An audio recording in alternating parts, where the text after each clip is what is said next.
여러분 안녕하세요. 반갑습니다. 자, 오늘부터는 부동산 공법 핵심 요약집이 나왔는데요.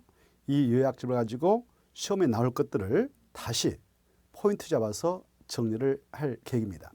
그리고 이 부동산 공법을 이제 공부하실 때는 기본서는 참고서다라고 옆에다 두시고 이 요약집, 핵심 요약집을 가지고 반복적으로 한 5번 이상 이렇게 반복적으로 보시고 시험장에 들어가시길 바랍니다.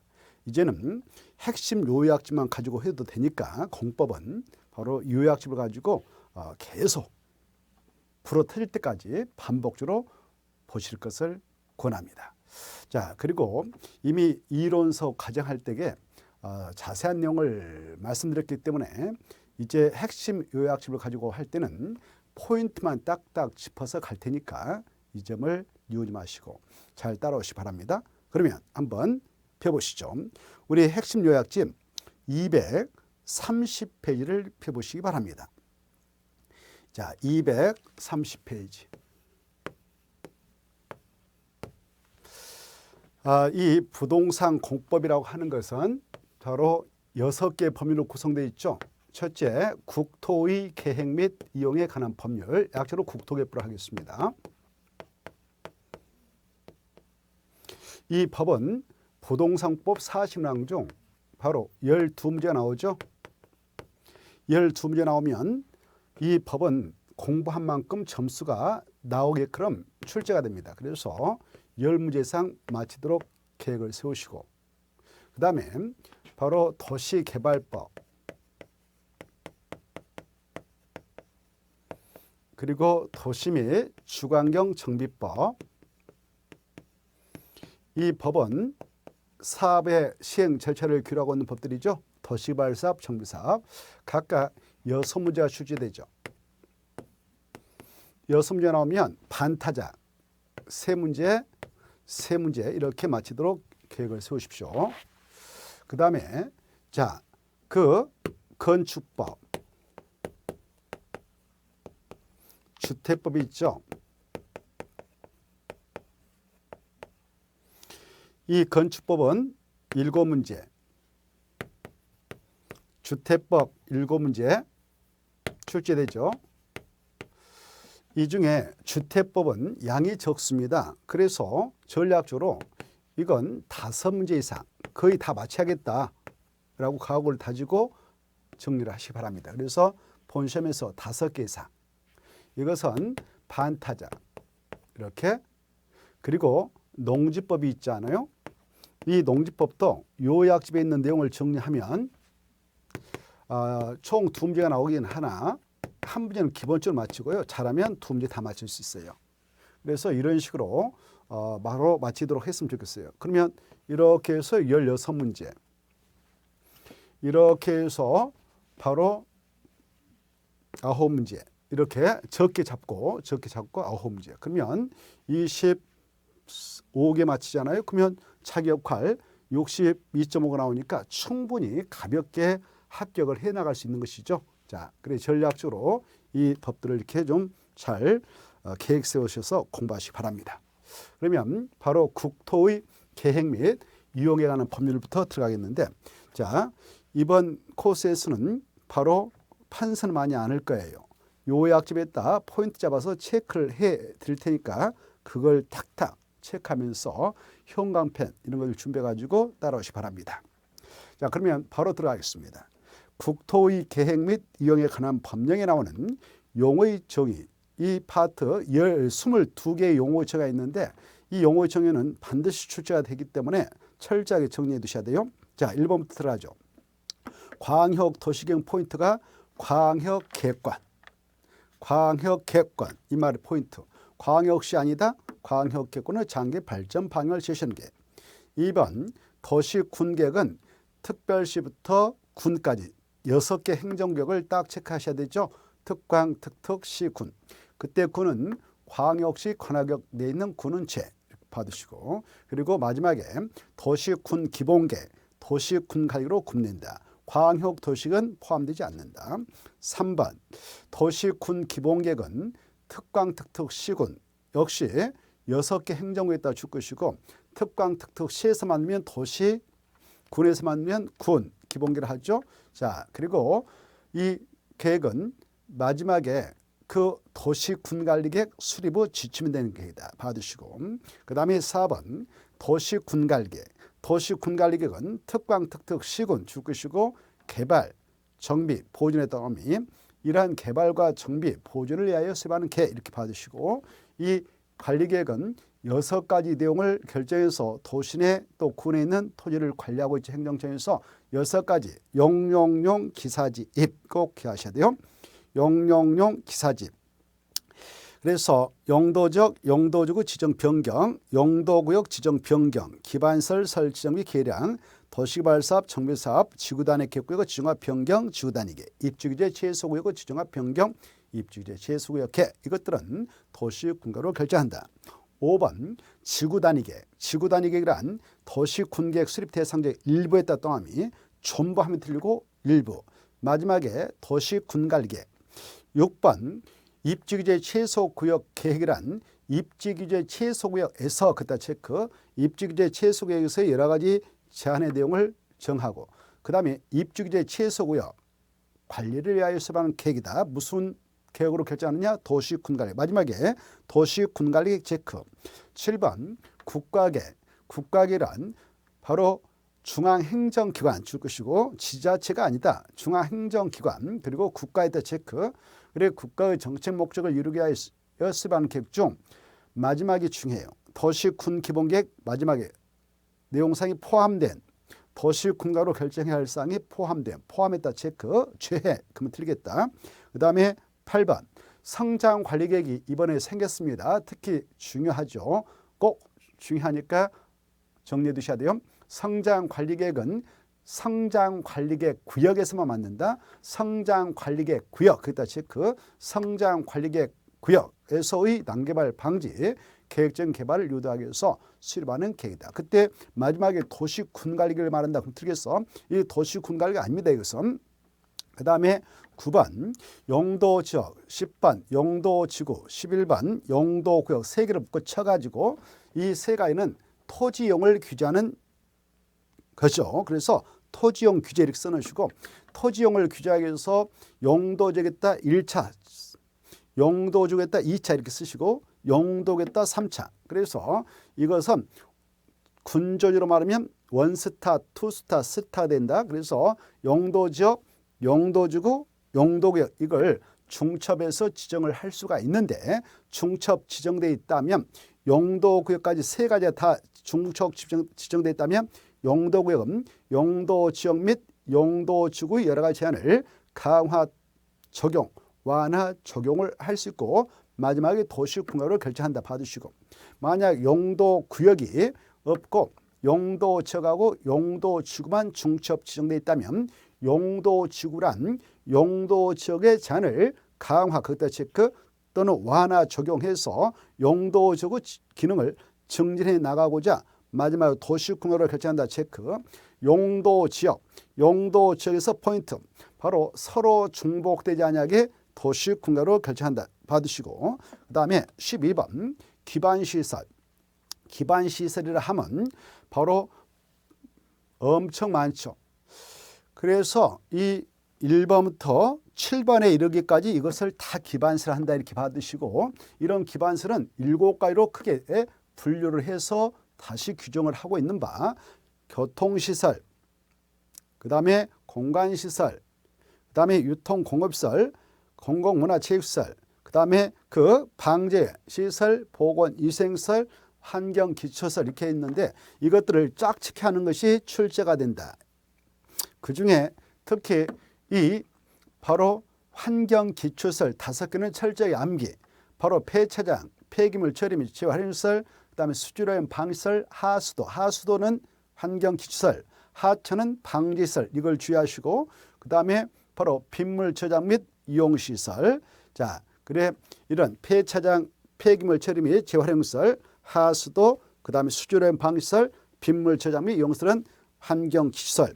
그거하고 유념해서 비교할 것은 바로 방제시설, 재해를 예방하지 않은 방지시설은 하천이 있다. 하천은 방지시설, 하수는 환경시설. 헷갈려서 안 되고, 그래 방제시설로는 하천, 저수지, 유수지, 방화설비, 방수설비, 방조설비, 방풍설비, 사방설비 이런 것들을 봐두시고, 보건위생에서는 세 가지밖에 없다. 바로 종합의료시설, 장사시설, 도축장이 있다. 특히 공간시설, 공간시설은 텅 비어있는 공간시설이죠. 공원, 광장, 녹지, 그 다음에 유원지, 공공공지가 있다. 공공공지는 공간시설인데 공공청사는 공공문화체육시설로 분류가 되어 있다. 이런 것들 봐주시고, 교통시설로는 도로, 그 다음에 바로 철도, 항만, 공항, 주차장, 궤도, 차량 검사 및 면허실이 있죠. 자동차 정류장. 이 자동차 정류장은 다시 6개로 세분되죠. 자동차 정류장 종류 한번 기출된 바 있죠. 바로 여객 자동차 터미널, 화물 터미널, 공동 차고지, 공용 차고지, 그 다음에 화물 자동차 휴게소, 그 다음 복합 환승센터 6가지를 기억하시고, 나머지 꼭 또 읽어보시고, 그 다음에 이제 그 기반시설 중에서도 밑에 손을 보시면 밑줄 쳐져 있는 것이 있고 밀줄 쳐지지 않는 기반시설이 있습니다. 이때 밑줄을 쳐놓고 있는 기반시설을 우리의 토지에 설치를 하고자 할 때는 미리 도시군관리에 결정을 할 필요 없이 설치가 가능하지만, 밑줄 치지 아니한 것들 있잖아요. 밑줄 치지 아니한 것들은 설치하려면 도시군관리 위반해서 결정해가지고 설치를 해야 되지, 그렇지 않으면 위반자로서 2년 이하의 징역 또는 2천만 원에 벌금한다. 이렇게 좀 생각하시고, 13번 도시군객시설, 도시군객시설은 기반시설 중 도시군가로 결정된 시설, 이런 도시군객시설을 설치, 정비, 계란 사업을 도시군객시설 사업이라 하죠. 그래서 14번 잘 받으시고, 14번에서는 도시군객시설이다, 기반시설이 아니다, 이거 주의하시고, 15번 도시군객사업은 세 가지가 있다. 이 세 가지는 도시군가로 결정해서 하는 도시군관리를 시행하는 사업인데, 그것도 한번 출제됐죠. 도시군계획시설사업 하나, 도시개발법에 따른 도시발사, 도시 및 주관경 정비법에 따른 정비사업이 있다. 봐두시고, 그 다음에 16번 도시군객사업 시행자, 그때 시행자만 딱 줄 것이고, 앞에 있는 도시군객사업은 조금 전에 세 가지 했었죠. 이 세 가지 중 국토의 계획 및 이용에 관한 법률인 이 법에 따라 이루어지는 사업이 도시군객시설 사업이 있고, 다른 법률인 도시개발법, 도시 및 주관경 정비법에 따라 이루어지는 도시개발사업과 정비사업이 있는데, 이런 사업을 시행하는 자를 도시군객사업 시행자를 하기 때문에 도시군객사업 시행자란 이 법 또는 다른 법률에 따라 도시군객사업을 하는 자다. 이렇게 받으시고, 17번 광역시설, 넓을 광자, 지역역자죠. 그래서 반드시 이 광역시설은 기반시설 중 특광, 특특, 인접해 있는 둘 이상의 특광, 특특, 시군 후 관역에 걸쳐 있는 시설인 도로, 철도라든가 2개 이상의 지자체가 공동으로 유하는 시설을 말한다. 이렇게 받으십시오. 공항, 항만 등. 그 다음에 18번 공공시설은 도로, 철도, 수도, 그 다음에 공원 등 공공용 시설을 한다. 19번 공동원 하나 있죠. 공동원은 바로 공동으로 지하에다 집어넣는다. 이걸 지하 매설물이라는데, 지하 매설물을 공동으로 수용해서 지상의 미관도 개선하고 교통도 원활하게 도모하고요, 또 도로 구조도 부전하게 해서 반드시 지하에다 설치하는 그런 시설물이 공동구이죠. 자, 그 다음에 20번, 21번, 22번 이것들은 바로 기반시설 연동제라 하죠. 특히 이 개발 밀도 관리 지정과 기반시설 부담구역 지정은 도시군가로 결정하는 내용은 아니다.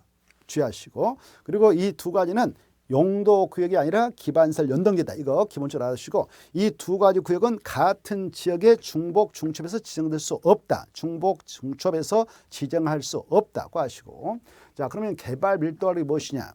개발 밀도 관리란 개발로 인하여 기반시설이 부족이 예상되나 기반시설 설치가 곤란한 지역, 그곳에다 지정하게 된다. 그 지역에 지정해서 건폐율 또는 용적률을 강화란 말 중요하죠. 강화 대신 완화가 하면 틀린다. 강화 적용하게 하여 특광특특시장소가 지정하는 구역을 말합니다. 이런 개발 밀도가로 지정되게 되면 그 안에서의 여러 가지 그 건축을 하게 될 때 용적률은 50%까지 강화되도록 하고 있죠. 자, 그다음에 기반시설 부담구역. 이 기반시설 부담구역은 개발 밀도를 애허지역, 그 말 중요하죠. 애허지역이지 내허지역, 안허지역 하면 틀립니다. 아주 중요하죠. 애허지역으로서 개발로 인하여 도로, 공원, 녹지, 수도, 하수, 대학을 제한 학교, 폐기물 처리 및 재활용시설 이런 기반시설 설치가 필요한 적이 있다 지정을 하게 되죠. 그래서 기반 설치 그에 따른 용지를 확보하도록 하기 위해서 특광특특시장소가 지정하는 구역입니다. 이런 것들을 봐두시기 바라고, 이 기반시설 부담구역이 지정되면 그 안에서 우리가 들어가서 건축물을 신축하고 증축하게 될 때는 기반시설 설치 비용을 내게 되는데, 그래서 기반시설 설치 비용은 신축, 증축이란 말 중요합니다. 그런 행위로 인하여 유발되는 기반시설 설치 그에 필요한 용지를 확보하기 위해서 부가 증산하는 금액이다. 이렇게 받으십시오. 그 다음에 233페이지 부동산 공법상 각종 행정계획의 상호관계 나와 있죠. 자, 그 표를 보면 국토 전체에 대하여 장기 발전 방향을 제시하는 최상위계획이 있어요. 이렇게 국토가 있다 그러면 국토 전체에 대하여 바로 이 설계를 해놓고 있는 그런 계획이 있습니다. 그게 국토종합계획이고 최상위계획이다. 그 계획은 국토기본법에 따라 국토교통부장이 지금 수립 시행하고 있다. 그보다 더 높은 계획은 없다. 그 다음에 국토대해 2개 이상에 인접해 있는 지자체를 상호 연결시켜서 발전해 나가도록 유도할 필요가 있다. 그때 광역계획권을 지정하죠. 광역계획권을 지정해서 그 장소의 장기 발전 방향을 제시하는 광역도시계획이 수립되는데, 이것은 국토의 계획 및 유형에 관한 법률에 따라 수립되는 계획으로서 그보다 더 상위계획으로 국가계획이 있다. 그래 국가계획 밑에 광역도시계획, 그 다음에 이제 개별 도시별로 군별로 자기 지역에 대한 장기 발전 방향을 제시해서 그 설계하게 되는 계획이 있죠. 그 계획을 도시군 기본계획을 하고, 그 기본계획에서 내리는 지침을 수행해서 개별 도시 군의 땅을 관리하게 하여 만드는 도시군 관리계획이 있다. 그래 밑으로 가면 갈수록 하위계획이고 위로 가면 갈수록 상위계획이다. 하위계획을 수립하게 될 때는 하위계획은 상위계획에 부합되도록 해야 된다. 특히 국가계획과 도시군계획이 서로 다르면 국가계획이 상위니까 국가계획을 우선 적용하고, 또 국가계획하고 광역도시계획이 서로 다르면 국가계획이 더 상위니까 국가계획을 우선 적용한다. 그리고 광역도시계획이 수립되어 있는 지역에서 도시군기본계획을 수립하게 될 때는 도시군기본계획이 하위계획이니까 상위계획인 광역도시계획에 부합된다. 그리고 만약 광역도시계획 내용과 도시군기본계획 내용이 서로 다르면 광역도시계획 내용이 상위니까 상위계획인 광역도시를 더 우선한다.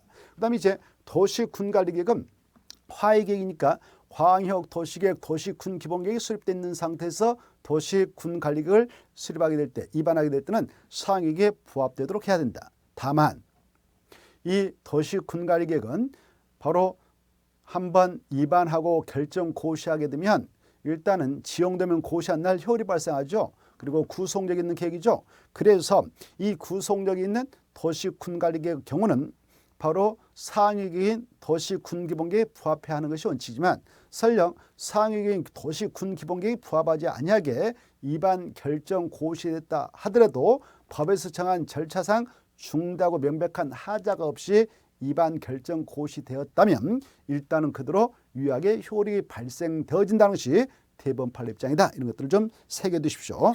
233페이지에서 234페이지에 이르기까지 바로 쭉 읽어보시고, 234페이지 가로 3번 이 행정청에서 수립하는 계획을 행정계획을 합니다. 이런 행정계획 중에는 우리 일반 국민에 대하여 아무런 구속력이 없고 관계 행정기관만 대내적으로 구속력을 갖고 있는 정책계획서가 있어요.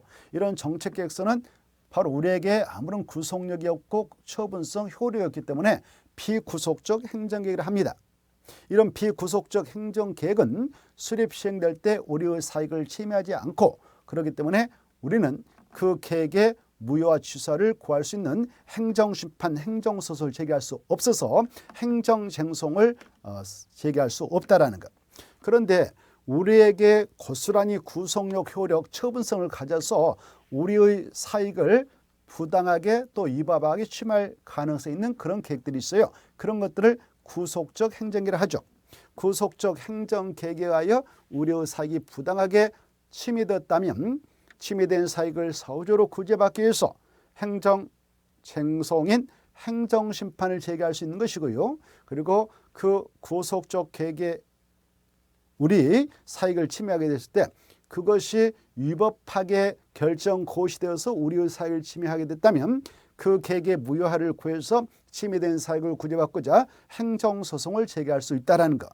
그래서 자 이때 이 지금 언급하고 있는 이런 계획들은 다 법에 규정되어 있는 법정계획입니다. 법에 규정되어 있지 않다. 이걸 비법정계획이라는데 비법정계획은 우리 시험에 나올 일이 없고요. 우리 공법에 나오는 계획들은 다 법정계획이다. 이렇게 기억을 해 두십시오. 자, 이런 법정계획인 행정계획에는 구속적 행정계획이 있고 비구속적 행정계획이 있는데 이때 구속적 행정계획은 관계 행정기관도 구성하고 우리 일반 국민도 다 구성합니다.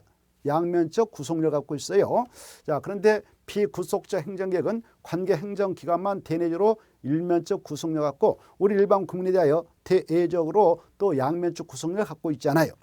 이렇게 생각하면 되겠는데 이때 구속적 계획이라고 하는 것은 계획의 이름 중에 관리가 있어요. 그래서 도시군관리계 구속적 계획이죠.